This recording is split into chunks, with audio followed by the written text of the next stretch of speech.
my name is Julie Fei-Fan Balzer, and today I'm going to share with you Artsy Made Easy combined with turning all sorts of household trash into great art tools.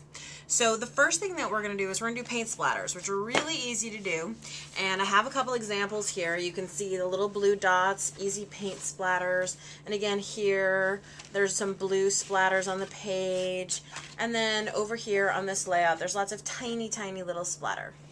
So what do you say? Let's get started.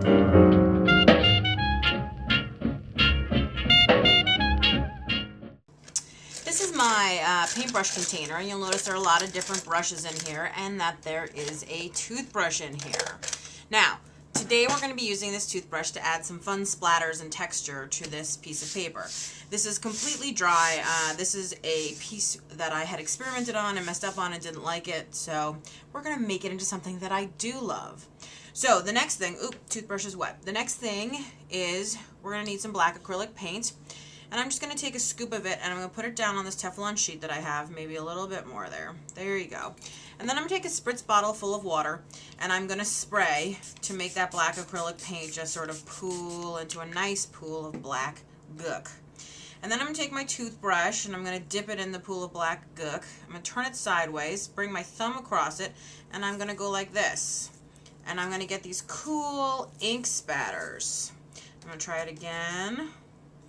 And again, get some cool ink spatters for my background. Now, a nice way to edge it is with the same toothbrush. I'm just going to come in and use this like a paintbrush. And you can get so that you see some of the bristles in action like this and do a little bit of crossing.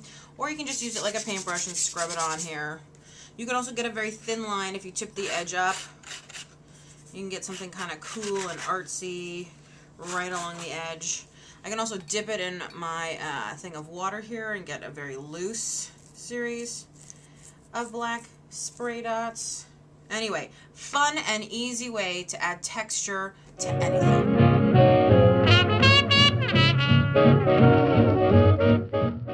Both of these cards were made with masks. Masks are really popular right now. They're basically the opposite of stencils.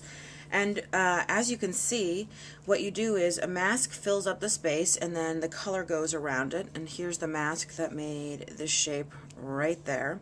And they're just cutouts from magazines, so easy to do. So the first thing that you're going to need is a magazine, and I happen to be using an old copy of Vogue.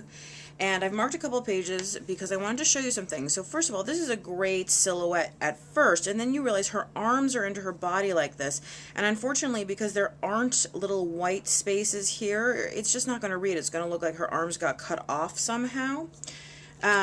So here's an example where she actually has her arm on her hip, and so there's this big, nice inner white space, so that'll make a really nice mask. If you're worried about the poofy shape of the skirt, the great thing is you can actually just cut that away. People in bathing suits make great masks, tight dresses. There's another great silhouette to use. Here's one that you can see that even though there's people in the background, you can cut them away. It's not a big deal. Her hands are a little sort of Tyrannosaurus Rex there, but I think we could probably work it out. So I've already selected one, which I've pulled out of the magazine, and you may notice that there's this sort of, I don't know what to call it, silhouette halo of stuff around it, something like that. And what that is that's just clear contact paper. You can also use packing tape, all sorts of stuff. And that's because I want to be able to use my mask over and over and over again. So that I'm taking a small pair of detail scissors, and the trick to cutting with scissors, I always think, is that you never want to close them, and you always want to use this part of the scissors to cut. So here's what I mean. When I start to cut around this silhouette shape, I am not actually ever closing my scissors all the way.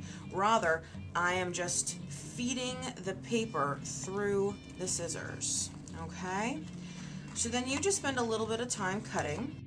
You can see I have her all cut out, and including I've cut out the arm spaces here, and I've been pretty careful around her face because the better cutting job you do, the better the finished image you're going to get. So I'm using a piece of white paper here. You could use any color, and it doesn't have to be larger than the mask. I'm working on a Teflon sheet to protect my space, so you could certainly go off the edges any way that you would like. Now, there are a lot of different kind of spray inks. There's Adirondack Color Wash from Ranger. Here's Memories Mist. There's also Maya Mist from Maya Road. There's Glimmer Mist from Tattered Angels. And then, of course, you can always make your own mists. You just mix Perfect Pearls, some re-inkers, and some water. So, one of the things about misting is you want to sort of get as far enough away as possible. I think sometimes people mist really close and they get a big pool of color. So, get pretty far away and then just go ahead and spray it. And you can use more than one color. In fact, that's one of my favorite things to do. You want to use more than one color, just go ahead and spray it. And then when you remove your mask, because it's covered in contact paper or packing tape or whatever, you can just wipe it off with a towel. You can even rinse it in the sink. And here you go. Here is your beautiful silhouette. And you can just cut it up or use it any way you want. You can see how I put it on these cards.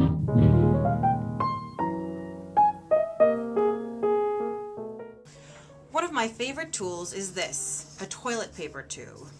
So what can you do with a toilet paper tube? Well, it's actually one of my favorite stamps. You can see here on this layout, these white circles were done with a toilet paper tube.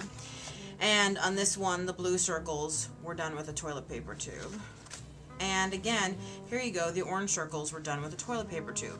And even on this little art quilt that I did, I made my own sort of graffiti fabric here, and of the things that I stamped with, this is a toilet paper tube. There's also a stamp eraser in here, and a credit card, and a bunch of other fun stuff. So, how do you do this? Well, one of the ways is, here's a background that I've started, and I just want to add a little more color and dimension. So I'm going to use some acrylic paint, and I'm using this Claudine Helmuth Studio Paint. And you can use Making Memories has great acrylic paint. And all I'm going to do is I'm just going to dip my brush into the paint, and I'm just going to paint the end of this toilet paper tube. And I am not being careful about how much I'm putting on or making sure it's a thin coat or a thick coat. I don't really care that much.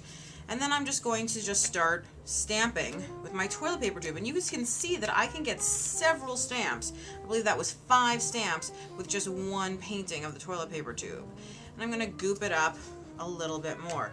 And it's a sort of beautifully distressed circle depending on how much pressure you put on it. And also if you squeeze the tube, you also get a slightly irregular circle. And whenever you're stamping, whether it's with a toilet paper tube or a traditional stamp, I think it's a good thing to go off the edge. Anyway, that's enough about that. Now, if you're not sort of an artsy-fartsy person and you're a little bit more of an organized scrapper, and I know a lot of people are, you can also make a very organized thing with your toilet paper tube. I just have a plain piece of white cardstock here, and again, I'm painting my tube up.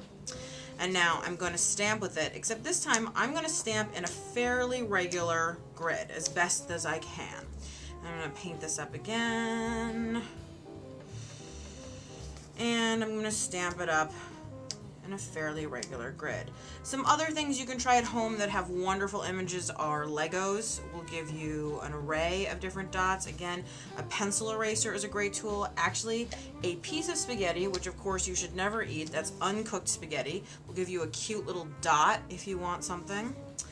So here you go. So here is this great looking grid, and I know that Allie is huge on grid. So what can you do with a grid like this? Well, if you have a punch, and a 1.5 inch punch is just about the same size as that toilet paper tube, you can punch your photos into circles. And I would of course wait for this to dry if I were not doing this on video. And you can start to create an easy layout. You can add pattern paper, you could just add your title, but you can see how quickly you can get a layout to come together with just a silly little toilet paper tube.